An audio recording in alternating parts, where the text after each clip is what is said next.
When we were at the Nici Self Museum in Centennial, Wyoming, we came across an exhibit on barbed wire. I was intrigued by two things. One, I had no idea there were so many different variations. And two, the sign on the display talked about violence erupting when barbed wire fences started to come into use.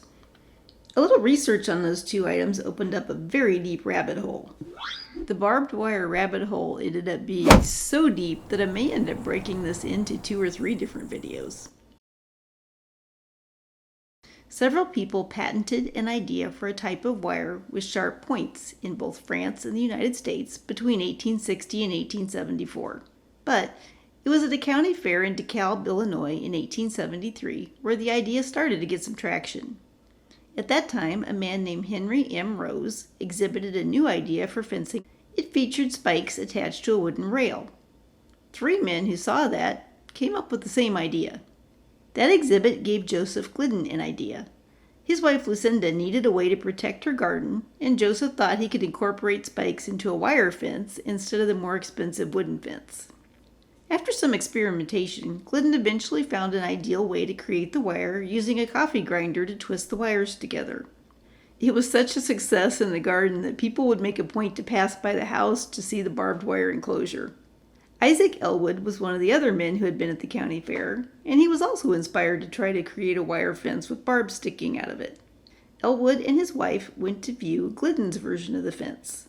She told him that Glidden's design was better, which resulted in a sullen Elwood refusing to speak to his wife for the rest of the journey. A few days later, Elwood decided that his wife was right. Determined not to miss out on the financial opportunity that he saw, he headed back to the Glidden farm to propose a partnership, which Glidden accepted. A third man at the county fair, Jacob Haish, had a similar idea for barbed wire. He had actually patented his idea, but didn't try and promote it or sell it.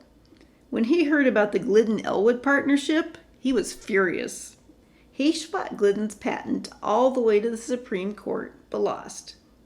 Not willing to accept the defeat, he spent the rest of his life claiming to be the inventor of barbed wire. Glidden quickly worked to design a machine that could mass-produce the wire.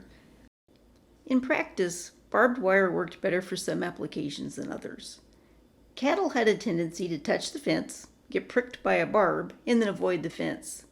Horses, however, were more inclined to panic and thrash around, getting seriously injured. In the Great Plains, there weren't trees or stones for homesteaders to use to build fences, and it was far too expensive to have wood shipped by rail or wagon. Barbed wire was an ideal, cost-effective way for homesteaders to fence in their property. While these uses caused barbed wire to become popular, it took a sales duo making a theatrical demonstration in San Antonio in 1876 to really ignite sales of the new fencing material.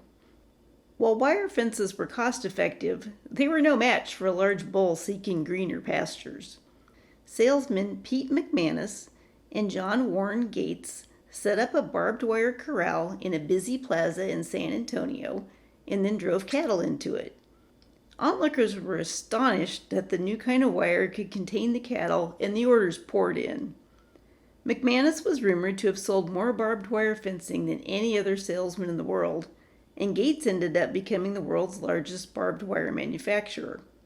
To wrap up the story about the origin of barbed wire, we'll circle back to Joseph Glidden, the man who teamed up with Isaac Elwood to manufacture and sell the barbed wire design that he had patented.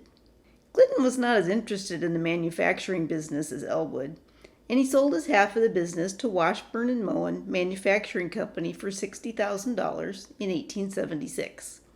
That would be a little over $2 million in today's dollars.